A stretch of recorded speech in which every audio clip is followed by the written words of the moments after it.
9월 18일 수요일 저녁 수요 기도회에 참여하신 여러분을 주 예수 그리스도의 이름으로 축복합니다. 주중의 말씀으로 요한계시록의 말씀을 묵상하는 가운데 있습니다. 요한계시록을 통해 우리의 신앙을 점검하고 다가올 미래를 준비하며 올바른 신앙생활을 영위하고자 준비하게 되었습니다. 이 시간 여러분을 축복하며 오늘 함께 보고자 하는 본문의 말씀으로 요한계시록 18장 9절로 24절 말씀 보도록 하겠습니다. 오늘 말씀을 함께 합독하실 텐데 요한계시록 18장 9절로 14절까지만 다 같이 합독하도록 하겠습니다. 요한계시록 18장 9절로 14절까지만 보도록 하겠습니다. 그와 함께 음행하고 사치하던 땅의 왕들이 그가 불타는 연기를 보고 위하여 울고 가슴을 치며 그의 고통을 무서워하여 멀리 서서 이르되 화이또다 화이또다 큰 성 견고한 성 바벨론이여 한 시간에 네 심판이 이르렀다 하리로다.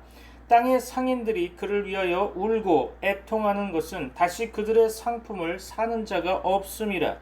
그 상품은 금과 은과 보석과 진주와 세마포와 자주옷감과 비단과 붉은 옷감이요 각종 향목과 각종 상아그릇이요 값진 나무와 구리와 철과 대리석으로 만든 각종 그릇이요 계피와 향료와 향과 향료와 유향과 포도주와 감람유와 고운 밀가루와 밀이요 소와 양과 말과 수레와 종들과 사람의 영혼들이라.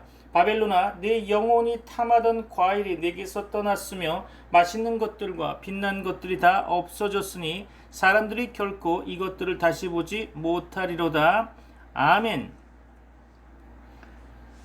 이제 우리는 요한계시록 18장을 마무리하려고 합니다. 이번 부분은 바벨론이 무너졌도다라는 제목 아래 이 장을 정리하려고 합니다.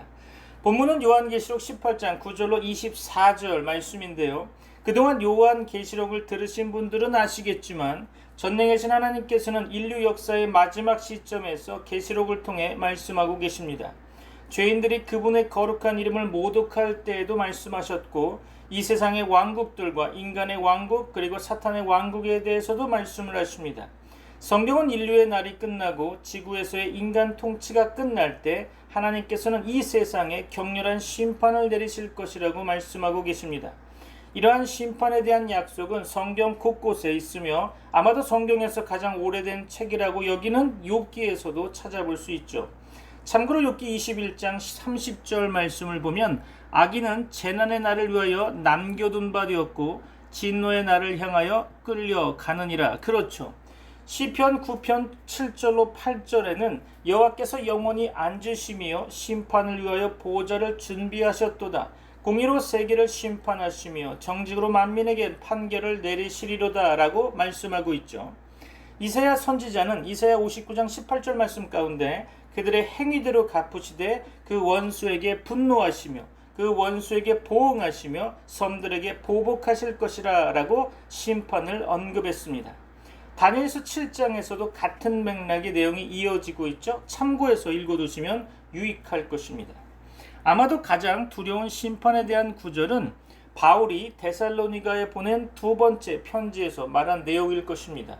그는 하나님께서 보복하실 것이며 이는 예수님이 하늘에서 그의 강력한 천사들과 함께 불꽃 속에서 드러날 때 이루어진다고 말씀하고 있죠.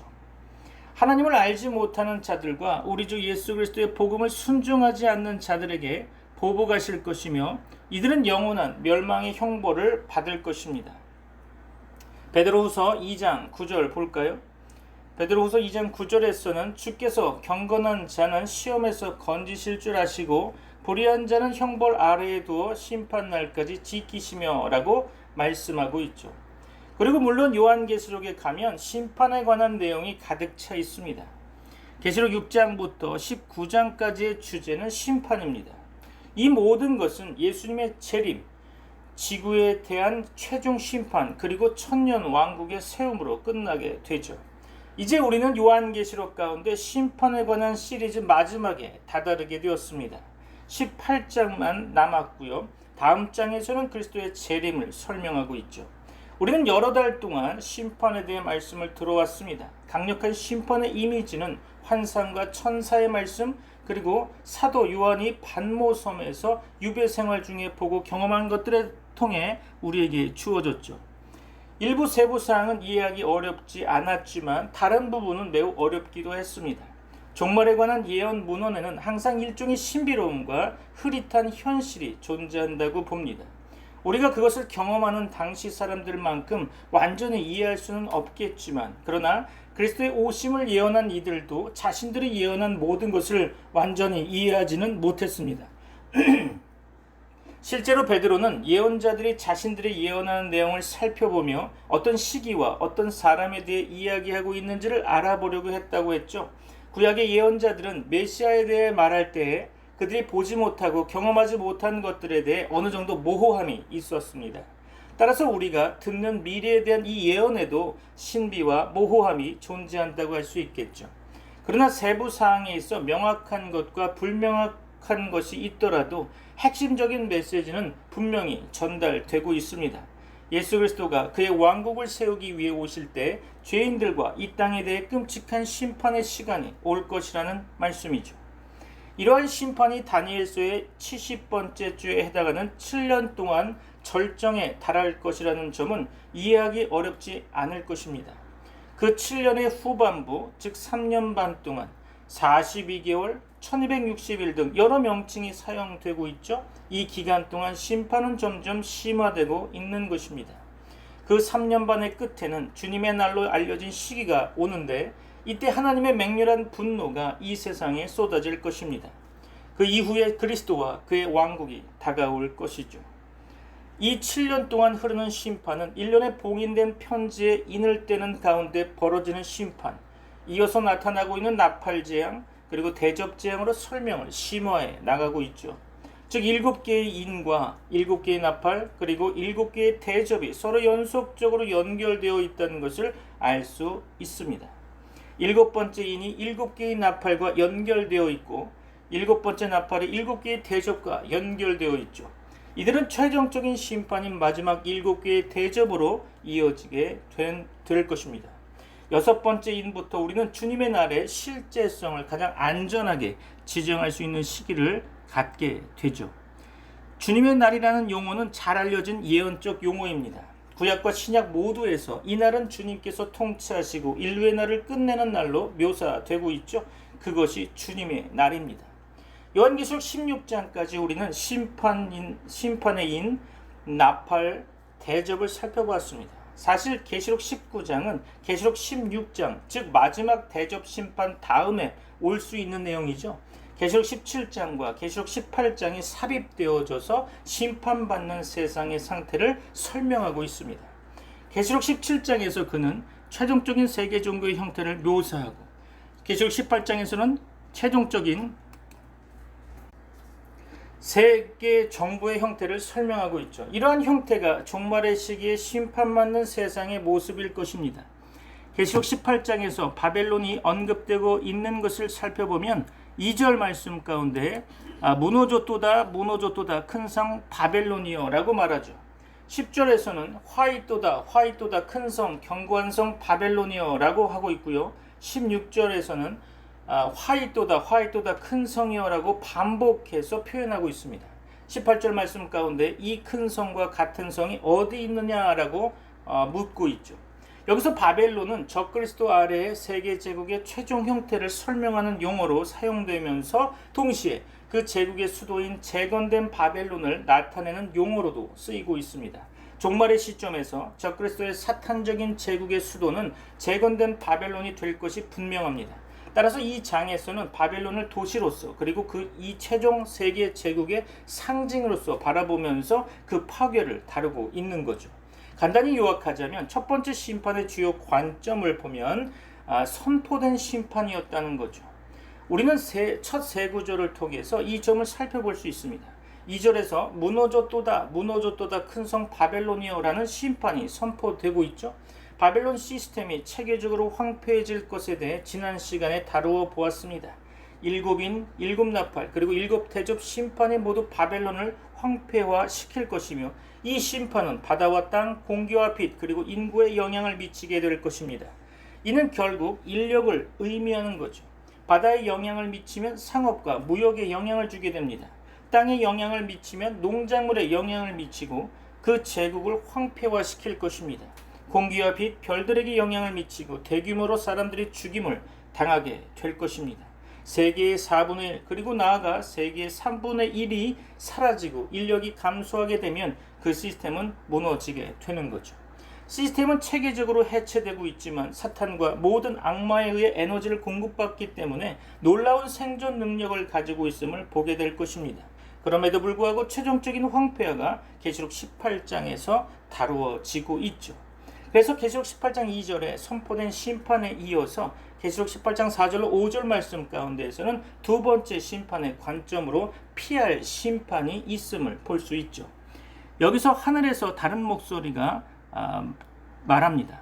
내 백성아, 거기서 나와 그의 죄에 참여하지 말고 그가 받을 재앙들을 받지 말라. 그의 죄는 하늘에 사본쳤으며 하나님은 그의 불의한 일을 기억하신지라. 그렇죠? 이것은 구원의 부름으로 하나님께서 선택된 자들을 심판에서 벗어나도록 나오라는 뜻입니다. 또한 이 시기에 복음을 듣고 믿었지만 시스템에 매료된 신자들에게도 주어진 부름일 것입니다. 진노가 너를 덮치기 전에 나와라. 이 시스템 안에서 불필요하게 죽기보다는 왕국에, 하나님의 왕국의 즐거움으로 들어가라. 그렇죠.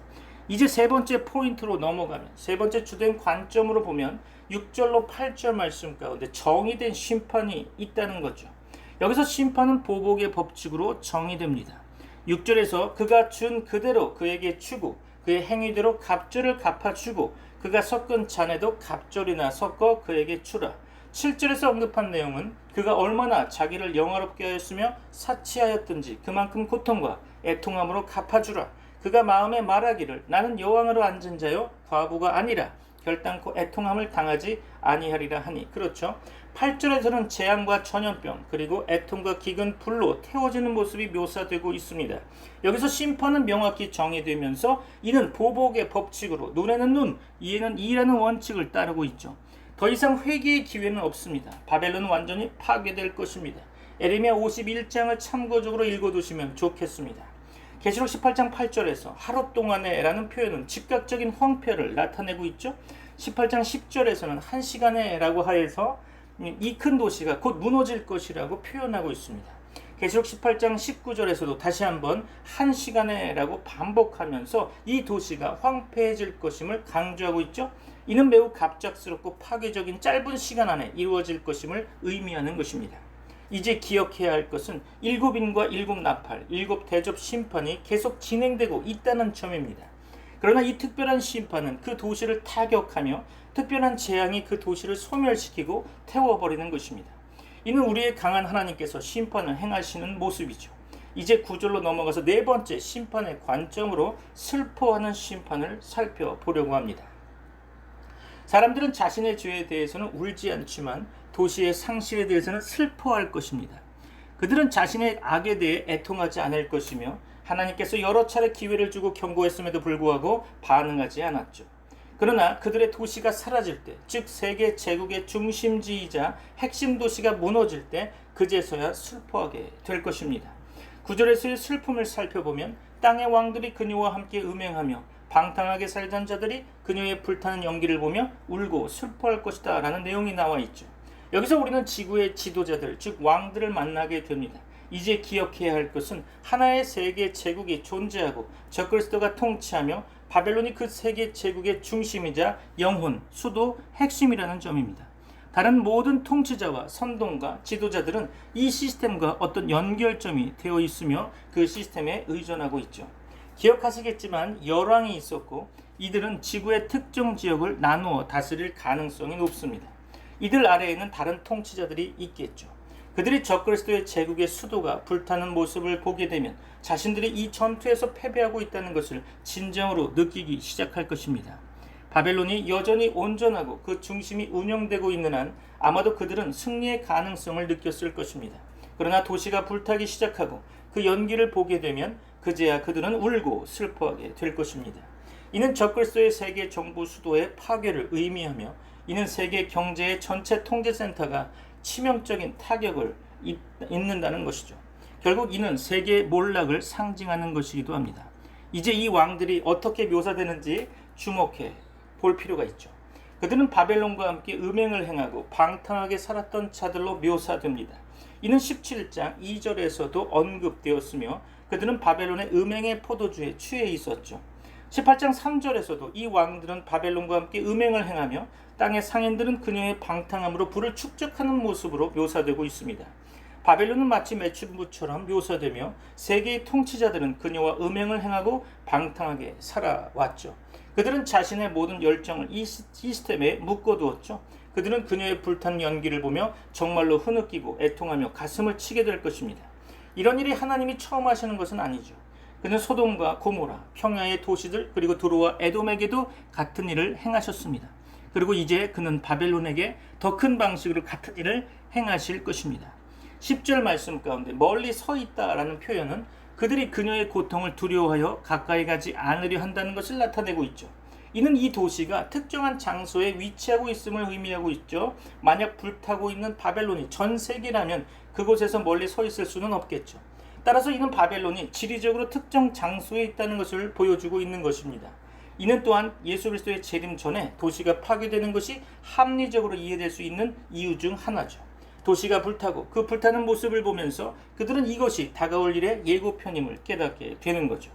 계시록 16장 19절에서 7번째 대접 심판에 대해 언급되고 있죠. 큰 성이 세 갈래로 갈라지고 만국의 성들도 무너지니 큰 성 바벨론이 하나님 앞에 기억하신 바 되어 그의 맹렬한 진노의 포도주 잔을 받으며, 그렇죠. 그리고 이어서 20절 말씀에 모든 섬이 사라지고 산들이 발견되지 않았다고 했습니다. 이는 도시가 아니라 전체 시스템이 파괴되는 것을 나타내는 거겠죠. 이는 지구 전체의 재형성을 의미하는 것입니다. 따라서 이 사건은 7번째 대접 심판, 즉 마지막 심판이 이루어지기 전에 발생하고 있는 거죠. 그리고 그 후에 예수 그리스도께서 재림주로 다시 오십니다. 따라서 18장에서의 도시 파괴는 16장에서 언급한 7번째 대접 심판의 파괴 이전에 일어나고 있는 것임을 알아야 할 것입니다. 모든 통치자들이 화이토다 화이토다 큰 성 견고한 성 바벨론이여 라고 외치죠. 왜 그들은 바벨론을 큰 성이며 견고한 성이라고 불렀을까요? 그것은 여전히 존재하고 있기 때문이죠. 6개의 인이 떨어진 후 7번째 인이 열렸고 6개의 나팔이 불려지며 끔찍한 심판들이 이어졌습니다. 7번째 나팔이 불려졌고 5개의 대접이 쏟아졌지만 이곳은 여전히 살아남아 있습니다. 이는 바벨론이 그 강함을 드러내고 있는 요소로 작용하고 있는 거죠. 이 도시는 강한 도시입니다. 잘 요새화되어 있고 잘 보호받고 있지만 단 한 시간 만에 심판이 임했다고 하는 거죠. 그 도시의 경제와 삶을 의존했던 왕들과 세계의 통치자들은 그곳의 모든 열정과 희망, 야망, 생존을 위한 꿈을 쏟아 부었습니다. 이제 그들은 환멸과 실망에 빠져 도시가 파괴되는 모습을 보며 흐느끼고 가슴을 치고 있는 거죠. 두 번째 슬퍼하는 그룹이 11절에 등장하죠. 땅의 상인들이 그를 위하여 울고 애통하는 것은 다시 그들의 상품을 사는 자가 없음이라. 그렇죠. 이들은 상인들입니다. 땅의 상인들도 그녀를 위해 울고 슬퍼한다고 하죠. 왜냐하면 더 이상 그들의 상품이 팔리지 않기 때문이죠. 판매자들은 미쳐버릴 지경일 겁니다. 아무도 물건을 사지 않으니까 그들은 슬픔에 빠져 함께 울고 있다고 성경은 기록하고 있죠. 이는 순전히 금전적인 이유에서 비롯된 것입니다. 그들은 정말 물질적인 사람들이죠. 그들은 자신의 영혼 때문에 울고 슬퍼하는 것이 아니라 지갑 때문에 슬퍼하고 울고 있는 거죠. 사도 요한은 본문 계시록 18장 12절로 13절 말씀 가운데 28가지의 물품을 나열하고 있습니다. 솔직히 말해 여기서 울 이유는 없어 보입니다. 12절에 14가지, 13절에 14가지가 나열되어 있죠. 모든 항목에 대해 세세히 설명하지는 않겠지만 한 가지, 두 가지 정도는 좀 설명해 드리고자 합니다. 참고로 이 목록은 에스겔서 27장 12절로 22절에 나오는 것과 유사하죠. 그곳에서도 이와 같은 물품들이 절반 이상 등장하고 있죠. 이들은 고대 세계에서의 전형적인 상업거래 품목이었던 것으로 보여집니다. 물론 사도 요한은 미래를 보고 있지만 그가 이해할 수 있는 관점에서 보고 있는 거죠. 그에게 익숙한 물건들이며 미래에 거래될 만한 것들이 대표한다고 볼 수 있습니다. 경우에 따라 같은 물품들이 포함될 수도 있죠. 예를 들어볼까요? 12절에서는 금이 언급되어 있습니다. 이는 여전히 중요한 자산이자 주요 품목이죠. 이러한 28가지의 품목들은 고대 상업에서 가치 있는 거래 대상물들이었다는 것을 기억하시면 좋겠습니다. 이게 우리에게 무엇을 말해주고 있는 것일까요? 지금까지 7인의 심판, 7나팔 심판, 7대접 심판이 있었음에도 불구하고 여전히 일상적인 비즈니스가 이루어지고 있다는 것입니다. 정말 놀랍지 않습니까?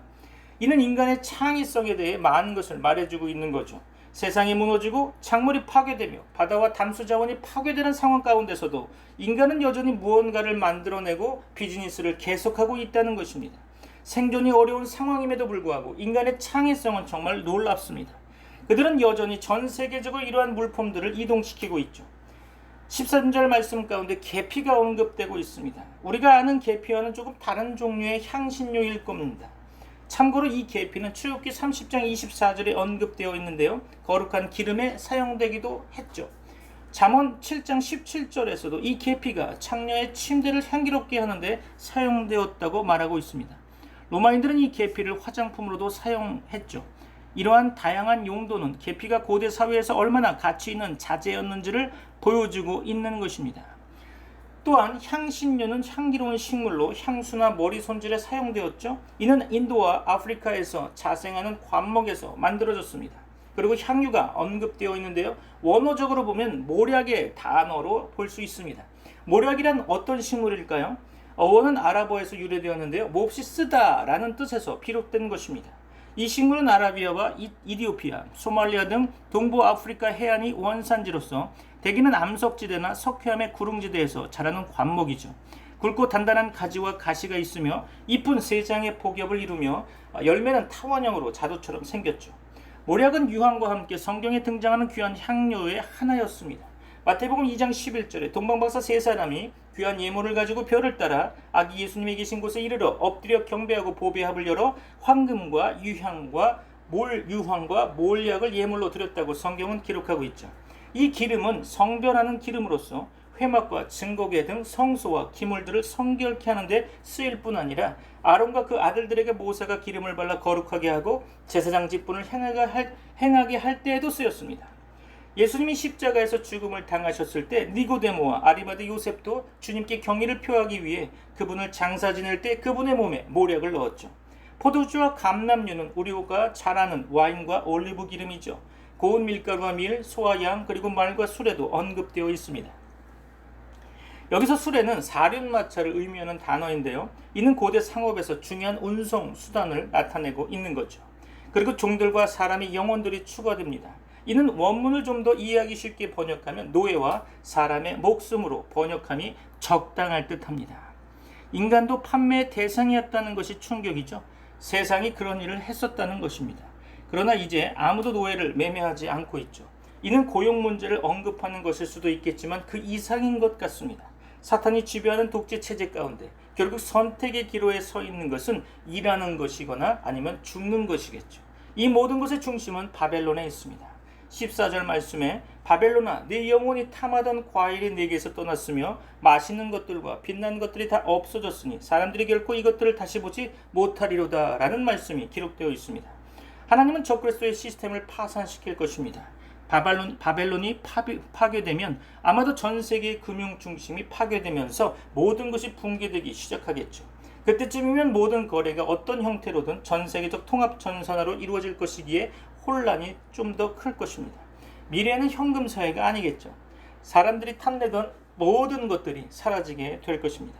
14절을 원문 번역에 충실하게 번역해보면 내가 마음속으로 탐하던 실과가 내게서 사라지고 온갖 화려하고 찬란한 것들이 내게서 없어졌으니 다시는 아무도 그런 것들을 찾아볼 수 없을 것이다 라고 이야기할 수 있겠죠. 왕들과 상인들이 바라보며 울고 있는 것처럼 나머지 세상도 그렇게 될 것입니다. 15절에서는 바벨론으로 말미암아 치부한 이 상품의 상인들이 그의 고통을 무서워하여 멀리 서서 울고 애통하여 라고 말하고 있죠. 상인들은 왕들과 함께 멀리서 서서 울기 시작합니다. 이들은 이제부터 울기 시작하며 그들은 결코 울음을 멈추지 않을 것입니다. 그들은 끝없는 울음과 이를 가며 고통받는 곳에서 영원히 울게 될 것이기 때문이죠.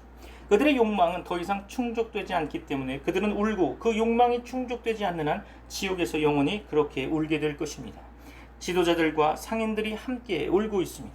16절을 원문 번역하여 보면 화를 입었다 화를 입었다 고운 모시 옷과 자주색 옷과 빨간색 옷을 입고 금과 보석과 진주로 꾸민 큰 도시야 라고 말할 수 있겠죠. 그들이 생각하고 있는 것은 오직 그들의 소유물일 뿐입니다.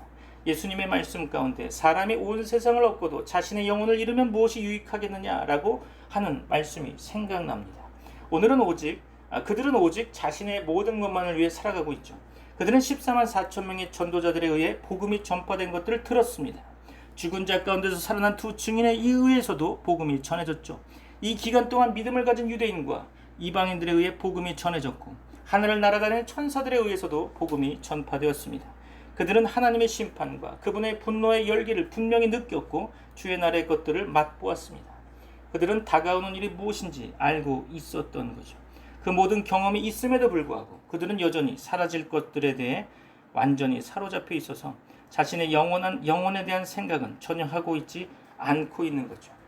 이것이 세상이 가고 있는 방향입니다. 거의 상상할 수 없는 물질주의로 나아가고 있는 거죠. 그러한 부가 한 시간에 망하였도다 17절 말씀에 나타나 있죠. 바벨론은 세계의 유통 중심지였던 것으로 보여집니다. 바벨론이 세상의 중심이라고 하는 거죠. 적어도 하나님이 세상을 창조했을 때는 첫 번째 거주 가능한 장소의 중심에 위치해 있다는 것을 아실 것입니다. 하나님은 에덴 동산을 창조하시고 그 안에 남자와 여자를 두셨습니다. 그곳이 바로 그분이 원하던 심장부였고 특별한 장소였죠. 마태복음 16장 26절에서도 사람이 온 세상을 얻고도 자신의 영혼을 잃으면 무엇이 유익하겠느냐라는 말씀이 있습니다.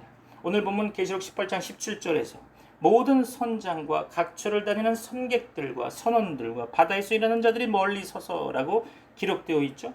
물품을 전 세계에 이동시키는 것은 해상 운송에 의존합니다.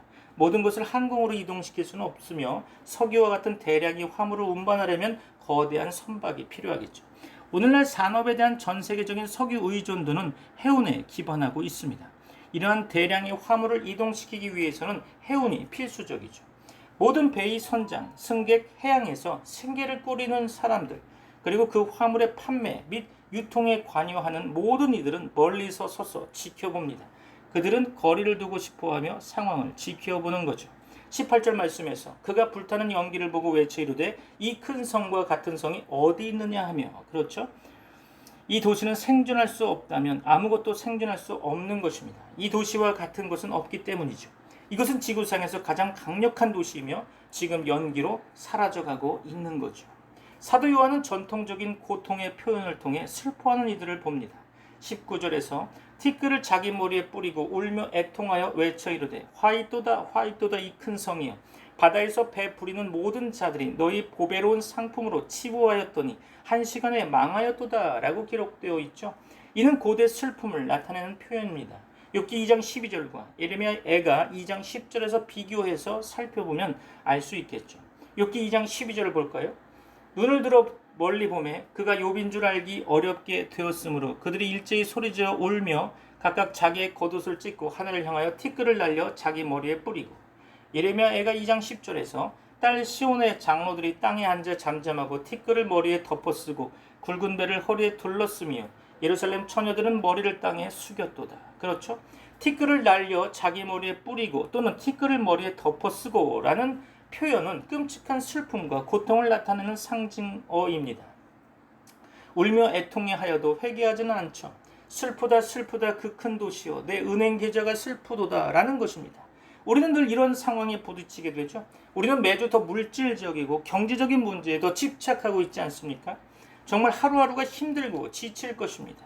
우리는 이런 사고방식을 가진 사람들을 교회에서 양성하고 있지는 않은지 점검해 보아야 할 것입니다. 그들의 모든 희망과 꿈은 바벨론 경제에 초점을 맞춰져 있죠.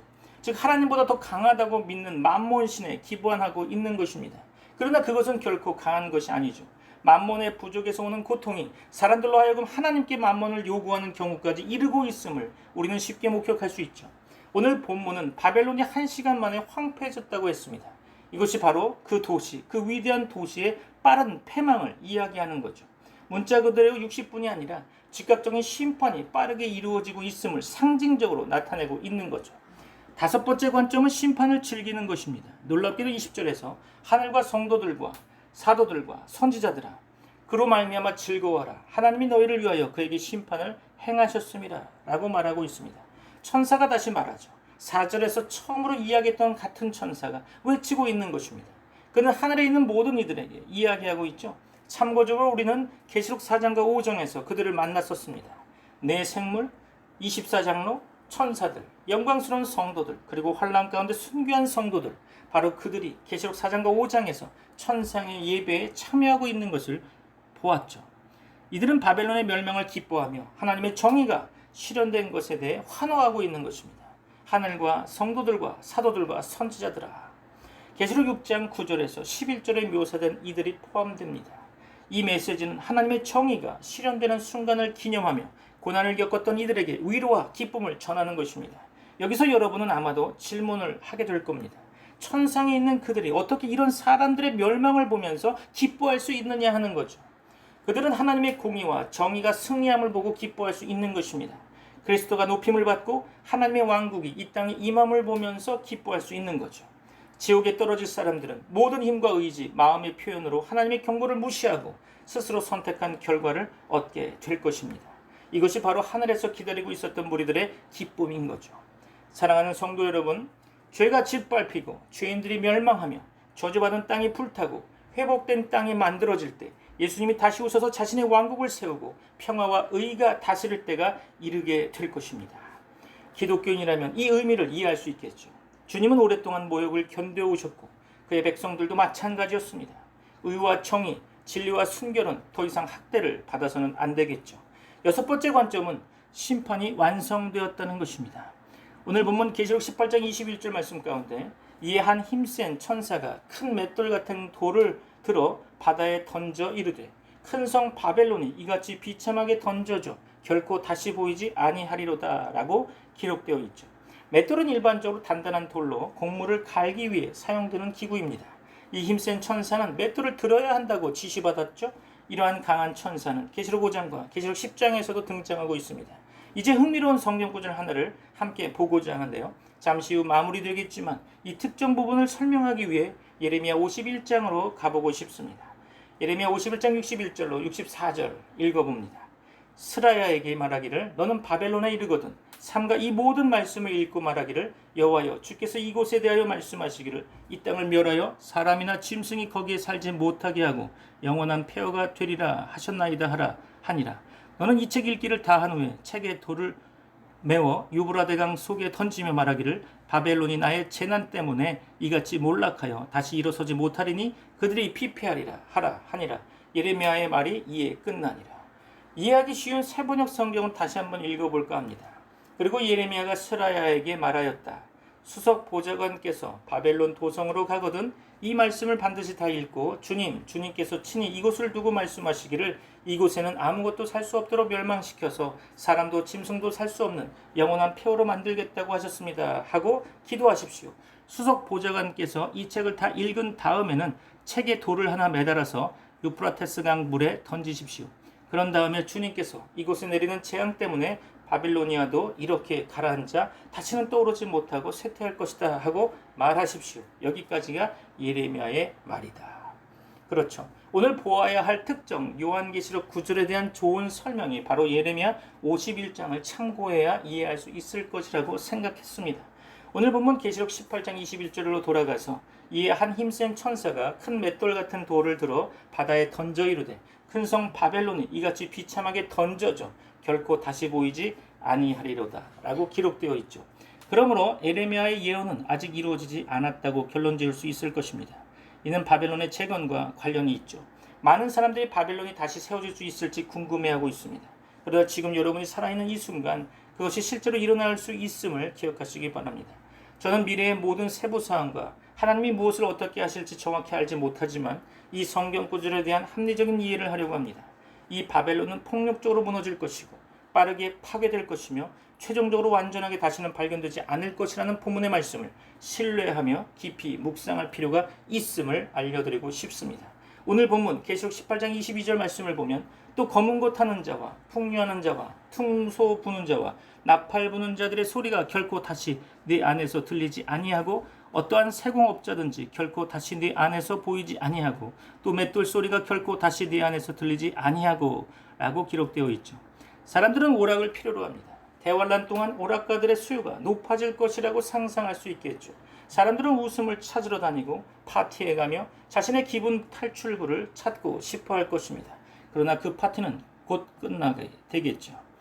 23절 말씀 가운데 등불 빛이 결코 다시 내 안에서 비치지 아니하고 신랑과 신부의 음성이 결코 다시 내 안에서 들리지 아니하리로다. 너의 상인들은 땅의 왕족들이라 네 복술로 말미암아 만국이 미혹되었도다 라고 말하고 있죠. 재건된 바벨론의 주요 용도는 아마도 이는 삶의 정상적인 것들이 멈춘다는 의미일 가능성이 큽니다. 어렵죠. 그리고 마지막 관점으로 7번째 관점은 심판이 정당화되었다는 것입니다. 다시 말해서 왜 이런 일이 일어나야 했을까요? 너희 상인들은 땅의 왕족들이라 내 복술로 말미암아 만국이 미혹되었도다. 선지자들과 성도들과 및 땅 위에서 죽임을 당한 모든 자의 피가 그 성중에서 발견되었느니라.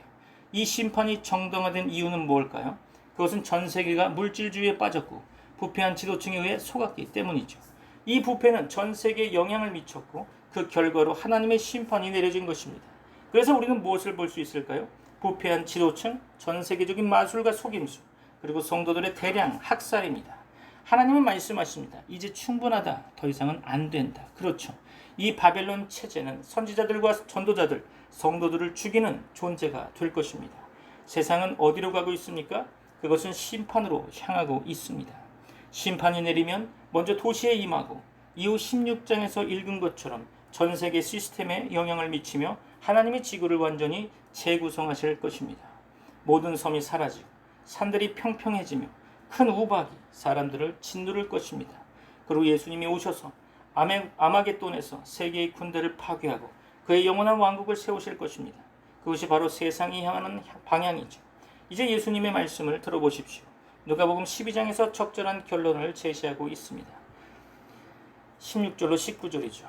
누가복음 12장 16절 19절 참고하십시오. 그분은 무리들과 제자들에게 비유로 말씀하시기를 또 비유로 그들에게 말하여 이르시되 한 부자가 그 밭에 소출이 풍성하매 심중에 생각하여 이르되 내가 곡식 쌓아둘 곳이 없으니 어찌할까 하고 또 이르되 내가 이렇게 하리라 내 곡간을 헐고 더 크게 짓고 내 모든 곡식과 물건을 거기 쌓아두리라. 또 내가 내 영혼에게 이르되 영혼아 여러 해 쓸 물건을 많이 쌓아두었으니 평안히 쉬고 먹고 마시고 즐거워하지 하리라 하되 그러나 하나님은 그에게 말씀하십니다. 어리석은 자여 오늘 밤에 네 영혼을 도로 찾으리니 그러면 네 준비한 것이 누구의 것이 되겠느냐. 그리고 예수님은 말씀하십니다. 자기를 위하여 재물을 쌓아두고 하나님께 대하여 부여하지 못한 자가 이와 같으니라. 얼마나 어리석은 일입니까? 어리석은 자들의 세상이 멸망하고 있습니다. 여러분에게 성령의 은혜로 말씀을 깨닫는 시간이 되길 바라며 하나님의 복이 가득 넘치기를 축원합니다. 기도하겠습니다. 하나님 아버지, 인간의 역사와 우리가 몸담고 있는 이 세상이 어디로 가고 있는지를 이해하게 되었습니다. 시간이 우리에게 주어졌을 때, 기회가 우리에게 주어졌을 때 저희가 주님의 구원의 복음을 전하는 데 충실할 수 있도록 도와주십시오. 주님, 멸망하는 이들을 향해 손을 내밀 수 있게 도와주시고 이 문화적 물질적 집착에 휘말리지 않도록 도와주십시오. 바벨론이 아무리 강하게 보여도 하나님의 심판으로 모든 것이 사라질 수 있음을 보았습니다. 주님, 우리가 주님께 보유하게 되기를 원하며 우리의 보물이 하늘에 있기를 바랍니다. 우리에게 구세주를 주신 것에 감사드리며 이제는 우리 주 예수 그리스도의 은혜와 하나님의 사랑과 성령님의 교통하심이 트리니티 미라클 교회의 모든 권속들과 세계 교회 위에 이제부터 영원까지 함께 있을지어다. 아멘.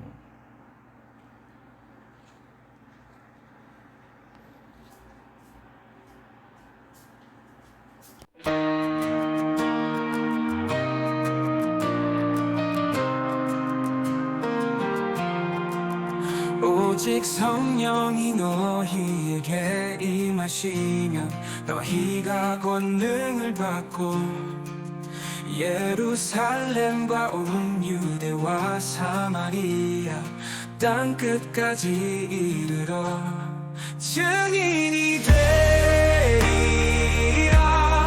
주님의 증인 세상 모든 곳에서 주의 이름 전하리. 증인이 되리라. 주님의 사랑 온 땅에 퍼지리. 주님의 복음이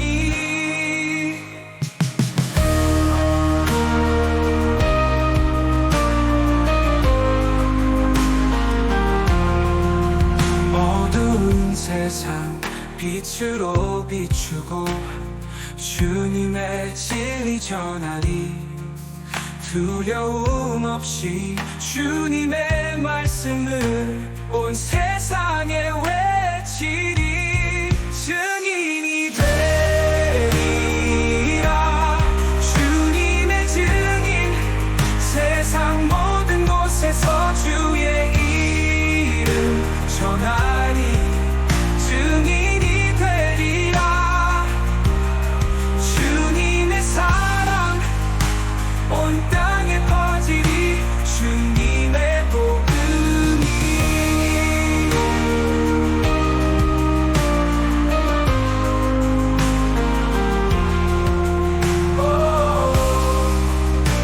어두운 세상 빛으로 비추고 주님의 진리 전하리 두려움 없이 주님의 말씀을 온 세상에 외치리 오 성령의 능력으로 우리를 채우사 주님의 증인으로 살게